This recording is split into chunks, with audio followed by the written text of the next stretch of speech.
বগুড়া ৬ আসনে তারেক রহমানের মনোনয়নপত্র বৈধ ঘোষণা, বাদ পড়লেন ৬২ প্রার্থী।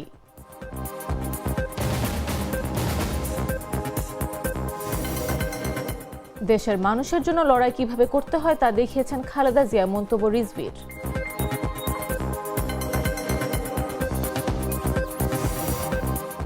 পর্দা উঠল ৩০তম ঢাকা আন্তর্জাতিক বাণিজ্য মেলার। ৩২৪ স্টল, পলিথিন ও সিঙ্গেল ইউজ প্লাস্টিক নিষিদ্ধ।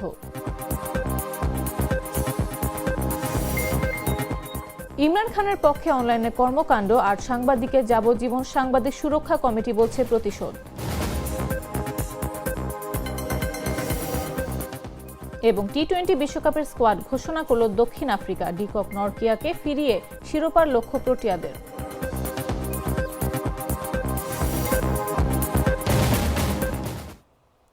দুপুর ১টা নিউজে সবাইকে আমন্ত্রণ। সাথে আছে আমি নাফিস আব্দুল্লাহ। তো মশলা বদলে ফেলেছে, এবার আপনিও বদলে ফেলুন।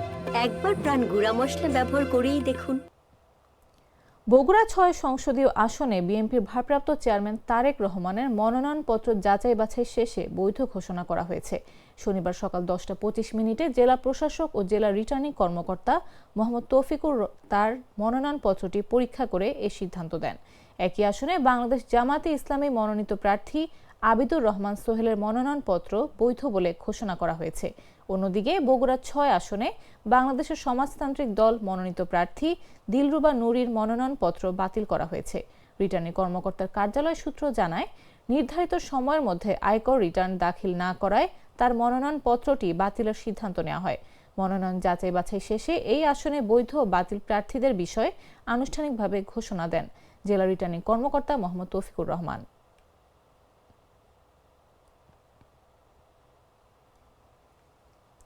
দেশের মানুষের জন্য কিভাবে গণতন্ত্রের জন্য লড়াই করতে হয় খালেদা জিয়া তা দেখিয়ে দিয়ে গেছেন বলে মন্তব্য করেছেন বিএনপির সিনিয়র যুগ্ম মহাসচিব রুহুল কবির রিজভী আহমেদ। বলেন, শত চাপের মধ্যে থেকেও দেশের মানুষের পাশে থেকে ছেড়ে না যাওয়ার দৃষ্টান্ত তিনি দেখিয়েছেন। শনিবার সকালে শেরেবাংলা নগরে শহীদ রাষ্ট্রপতি জিয়াউর রহমানের সমাধি, বিএনপির চেয়ারপারসন এবং সাবেক প্রধানমন্ত্রী বেগম খালেদা জিয়ার কবরে জাতীয়তাবাদী মহিলা দলের উদ্যোগে শ্রদ্ধা নিবেদন শেষে তিনি এ মন্তব্য করেন। এ সময় তিনি আরও বলেন, বেগম জিয়ার যে সাহস, তার যে আত্মসংগ্রাম, কোনো হুমকির মুখে তাকে সরানো যায় না। তার জ্বলন্ত এক প্রমাণ খালেদা জিয়া।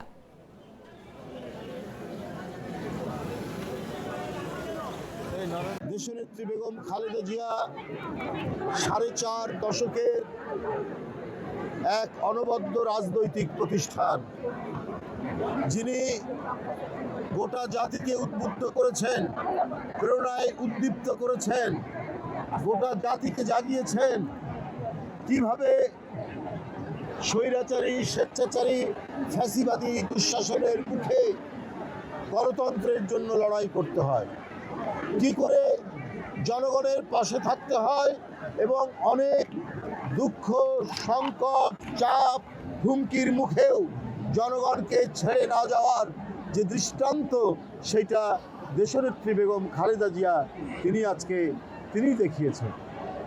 বন্ধুরা, সেই মহিষী নেত্রী তার বিরুদ্ধে মিথ্যা মামলা দিয়ে, সাজা দিয়ে কারাগারে প্রেরণ করেছিল। নারায়ণগঞ্জের রূপগঞ্জের পূর্বাচলে 30তম ঢাকা আন্তর্জাতিক বাণিজ্য মেলা 2026 উদ্বোধন করেছেন বাণিজ্য উপদেষ্টা শেখ বশির উদ্দিন। শনিবার সকাল 10:30টায় পূর্বাচলের 4 নম্বর সেক্টরে অবস্থিত বাংলাদেশ চায়না ফ্রেন্ডশিপ এক্সিবিশন সেন্টারে বাণিজ্য উপদেষ্টা এ মেলার উদ্বোধন ঘোষণা করেন। উদ্বোধনী অনুষ্ঠানে বাণিজ্য উপদেষ্টা শেখ বশির উদ্দিন, রপ্তানি উন্নয়ন ব্যুরো ভাইস চেয়ারম্যান ও প্রধান নির্বাহী মোহাম্মদ হাসান আরিফ, বাণিজ্য মন্ত্রণালয়ের সচিব আব্দুর রহিম খান, বাণিজ্য মন্ত্রণালয়ের সচিব মাহবুবুর রহমান বক্তব্য রাখেন। এবারের মেলায় পলিথিন ব্যাগ ও সিঙ্গেল ইউজ প্লাস্টিক ব্যবহার নিষিদ্ধ করা হয়েছে। বিকল্প হিসেবে হ্রাসকৃত মূল্যে বস্ত্র ও পাট মন্ত্রণালয়ের মাধ্যমে পরিবেশ বান্ধব শপিং ব্যাগ সরবরাহ করা হবে। মেলায় লেআউট প্ল্যান অনুযায়ী বিভিন্ন ক্যাটাগরি 324টি প্যাভিলিয়ন, স্টল, রেস্টুরেন্ট, দেশীয় উৎপাদক রপ্তানিকারক প্রতিষ্ঠান সহ সাধারণ ব্যবসায়ী প্রতিষ্ঠান ও বিদেশি প্রতিষ্ঠানগুলোকে স্টল বরাদ্দ দেওয়া হয়েছে। মেলায় সাধারণ দর্শনার্থীদের যাতায়াতের সুবিধার্থে কুড়িল বিশ্ব রোড, ফার্মগেট, নারায়ণগঞ্জ ও নরসিংদী থেকে প্রতিদিন সকাল 8টা থেকে বাণিজ্য মেলার উদ্দেশ্যে বিআরটিসি 200টির বেশি ডেডিকেটেড শাটল বাস চলবে।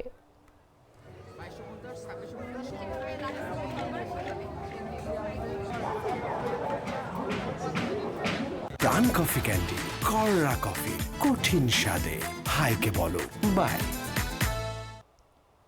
শীত আরও জাঁকিয়ে বসেছে, কুয়াশার ঘনত্ব বেড়ে গেছে, হিমেল হাওয়া বয়ে যাচ্ছে। রাতের শেষ প্রহর থেকেই ঢাকা শহর কুয়াশার চাদরে ঢাকা পড়েছে। শীতের কারণে জনজীবন বিপর্যস্ত, রাস্তাঘাটে যানবাহনের চলাচলে বিঘ্ন তৈরি হচ্ছে, দুর্ঘটনার সম্ভাবনাও বেড়েছে। পাশাপাশি ঠান্ডাজনিত অসুস্থতাও বাড়ছে দিন দিন। আবহাওয়া অধিদপ্তর জানিয়েছে, সামান্য তাপমাত্রা বাড়তে পারে, তবে স্বস্তি স্থায়ী নয়। বিস্তারিত সিফাত আল ফাহিমের রিপোর্টে। আমাদের দিন আইনা দিন খাই, আমাদের শীতের মধ্যে বের হতেই হবে। ওর মুখে করার কিছু নাই, খাইতে হবে, দুইটা ডালি ভাত তো খাইতে হবে। শীত যেন আরো জাঁকিয়ে বসেছে, পাল্লা দিয়ে বেড়েছে কুয়াশার ঘনত্ব, কোথাও কোথাও বয়ে যাচ্ছে হিমেল হাওয়া। রাতের শেষ প্রহর থেকেই কুয়াশার চাদরে ঢাকা পড়েছে ঢাকা শহর। শীতের প্রকোপে বিপর্যস্ত জনজীবন, বিঘ্ন ঘটছে রাস্তাঘাটে যানবাহন চলাচলে, ঘটছে দুর্ঘটনা। ভোর ও রাতের দিকে ঠান্ডার দাপট আরো বেড়েছে, কাজে বের হতেও ভোগান্তিতে পড়ছেন সাধারণ মানুষ। সবচেয়ে বেশি দুর্ভোগে পড়েছেন খেটে খাওয়া মানুষ। ওর মুখে করার কিছু নাই, খাইতে হবে, দুইটা ডালি ভাত তো খাইতে হবে। এই জন্য তো কষ্ট করতেছি, কি করবো, প্রচন্ড শীত।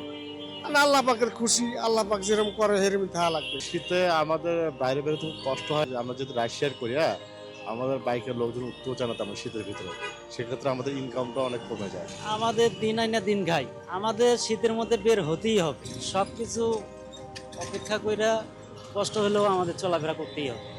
শুধু জীবনযাত্রাই নয়, শীতকে কেন্দ্র করে বাড়ছে বিভিন্ন শারীরিক জটিলতাও।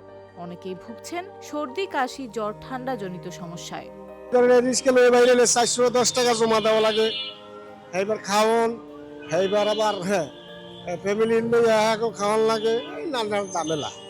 আবার গাড়ি মাঝে মাঝে ধরলে তো 2000-1500 দেওয়া লাগে। শীতের যে তীব্রতা, এটি মানুষের জন্য মোটামুটি কষ্টকর। মোটামুটি মানুষের চলাফেরা, রাস্তাঘাটে বের হওয়া সবকিছু মিলে একটি দুর্ভোগ। তা আমরা আশা করি যেন আল্লাহ তাআলা এই আবহাওয়াকে, মানুষের কষ্টকে দূর করে। রাস্তাঘাটের মধ্যে ড্রাইভার ভাইয়েরা গাড়িটাই অনেক সময় আছে যে দেখতে পারে না রাস্তাঘাট, তখন দেখা যাইতেছে অ্যাক্সিডেন্ট হওয়ার একটা সম্ভাবনা থাকে।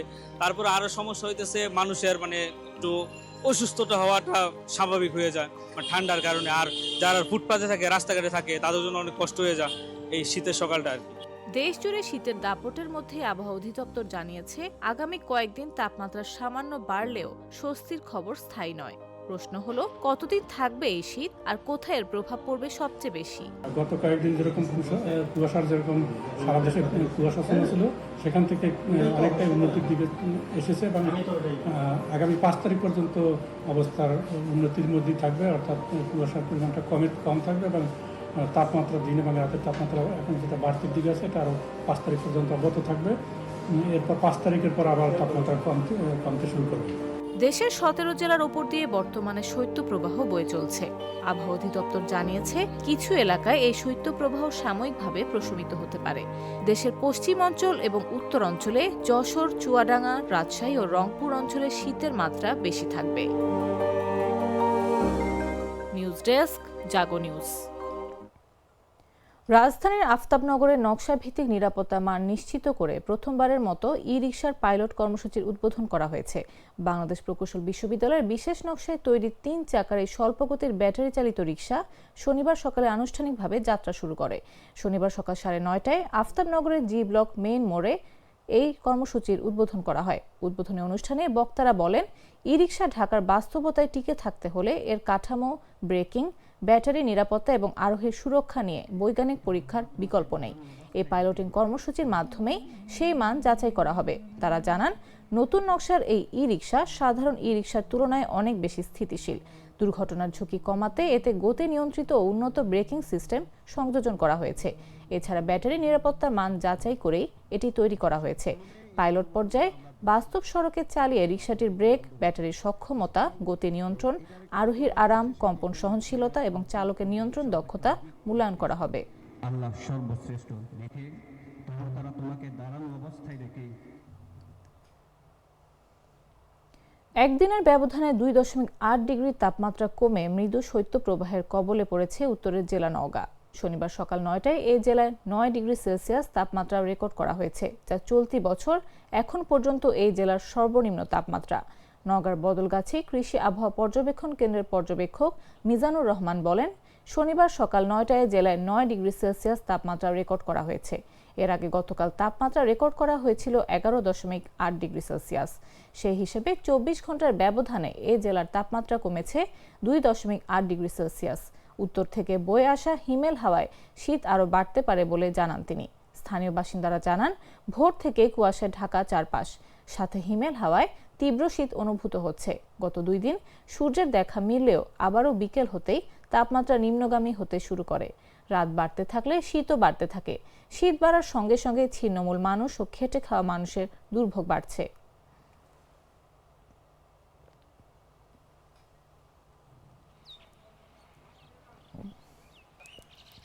বাছাইকৃত লাল সরিষার দানা থেকে তৈরি হয় প্রাণ সরিষার তেল, আসল ঝাঁঝে আসল স্বাদে। জানাবো আন্তর্জাতিক সংবাদ।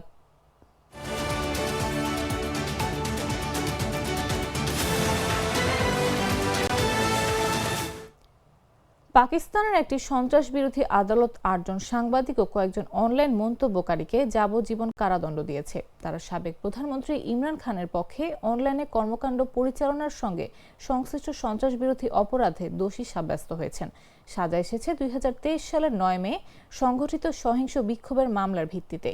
ওই দিনে ইমরান খানের গ্রেফতারের পর তার সমর্থকেরা সামরিক স্থাপনায় হামলা চালায়। এরপর সরকার ও সামরিক বাহিনী, ইমরান খানের দল ও ভিন্ন মতাবলম্বীদের বিরুদ্ধে ব্যাপক অভিযান শুরু করে।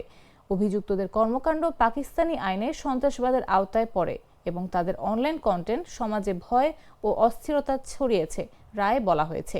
দণ্ডপ্রাপ্তদের মধ্যে রয়েছেন সাংবাদিক ওয়াজাহাত সাইদ খান, সাবির শাকির, শাহিন সেহবাই, ইউটিউবার আদিল রাজা, সৈয়দ আকবর হোসেন, মন্তব্যকার হায়দার রাজা মেহেদি ও বিশ্লেষক মঈদ পীরজাদা। নিউ ইয়র্কে বসবাসরত ওয়াজাহাত সাইদ খান বলেছেন, তাকে কখনো সমন পাঠানো হয়নি এবং এটি ন্যায় বিচার নয়। সাংবাদিক সুরক্ষা কমিটি এসব পদক্ষেপকে সমালোচনামূলক সাংবাদিকতার বিরুদ্ধে প্রতিশোধমূলক বলে মনে করছে।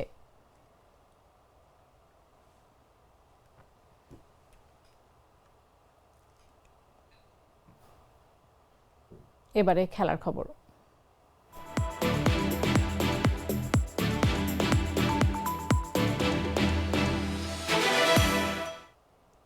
আসন্ন টি-20 বিশ্বকাপে দক্ষিণ আফ্রিকাকে নেতৃত্ব দেবেন নিয়মিত অধিনায়ক এইডেন মার্করাম। ঘোষিত স্কোয়াডে ফিরেছেন অবসর ভেঙে আন্তর্জাতিক ক্রিকেটে ফেরা কুইন্টন ডিকক। চোট কাটিয়ে দলে জায়গা পেয়েছেন গতিময় পেসার আনরিক নরকিয়াও। যুক্তরাষ্ট্র ও ওয়েস্ট ইন্ডিজে অনুষ্ঠিত 2024 সালের সর্বশেষ টি-20 বিশ্বকাপে রানার্স আপ হয়েছিল প্রোটিয়ারা। বার্বাডোসে ফাইনালে ভারতের বিপক্ষে মাত্র 7 রানে হেরে শিরোপার স্বপ্ন ভঙ্গ হয় মার্করামদের। সেই হতাশা পেছনে ফেলে এবার শিরোপার লক্ষ্যেই মাঠে নামতে চায় দক্ষিণ আফ্রিকা। ব্যাটিং বিভাগে শক্তি বাড়িয়েছেন Aiden Markram, Quinton de Kock, Tony de Zorzi, Dewald Brevis, David Miller, Jason Smith ও ডোনোভান ফেরেইরাকে নিয়ে। সবশেষ আসরে গুরুত্বপূর্ণ সময়ে দ্রুত রান তুলে ম্যাচের মোড় ঘুরিয়ে দেওয়া ডেভিড মিলারকেও ভরসার জায়গায় রেখেছে দল। বোলিংয়ে পেস আক্রমণে আছেন নরকিয়া, লুঙ্গি এনগিডি, কোয়েনা মাফাকা ও করবিন বক্স। স্পিন বিভাগে নেতৃত্ব দেবেন অভিজ্ঞ কেশব মহারাজ, সঙ্গে আছেন জর্জ লিন্ডে। গ্রুপ ডিতে দক্ষিণ আফ্রিকার সঙ্গী আফগানিস্তান, নিউজিল্যান্ড, কানাডা ও সংযুক্ত আরব আমিরাত। অতীতের দুঃখ ভুলে এবার শিরোপা জয়ের স্বপ্ন দেখছে প্রোটিয়ারা।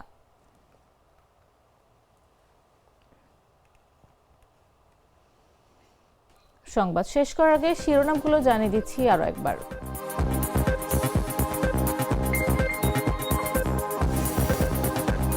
বগুড়া 6 আসনে তারেক রহমানের মনোনয়নপত্র বৈধ ঘোষণা, বাদ পড়লেন বাসদ প্রার্থী।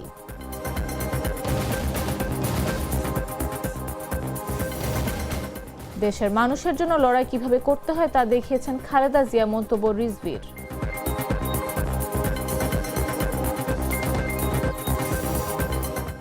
পর্দা উঠল 30তম ঢাকা আন্তর্জাতিক বাণিজ্য মেলার। 324 স্টল, পলিথিন ও সিঙ্গেল ইউজ প্লাস্টিক নিষিদ্ধ। ইমরান খানের পক্ষে অনলাইনে কর্মকাণ্ড 8 সাংবাদিককে যাবজ্জীবন, সাংবাদিক সুরক্ষা কমিটি বলছে প্রতিশোধ। এবং টি-20 বিশ্বকাপের স্কোয়াড ঘোষণা করল দক্ষিণ আফ্রিকা। ডিকক, নরকিয়াকে ফিরিয়ে শিরোপার লক্ষ্য প্রোটিয়াদের।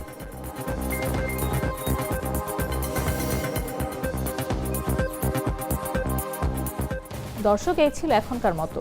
প্রতি মুহূর্তে সর্বশেষ খবর পেতে ভিজিট করুন jagonews24.com, ফলো করুন আমাদের ভেরিফাইড ফেসবুক পেজ এবং সাবস্ক্রাইব করুন জাগো নিউজের ইউটিউব চ্যানেল। এতক্ষণ সাথে থাকার জন্য ধন্যবাদ সবাইকে।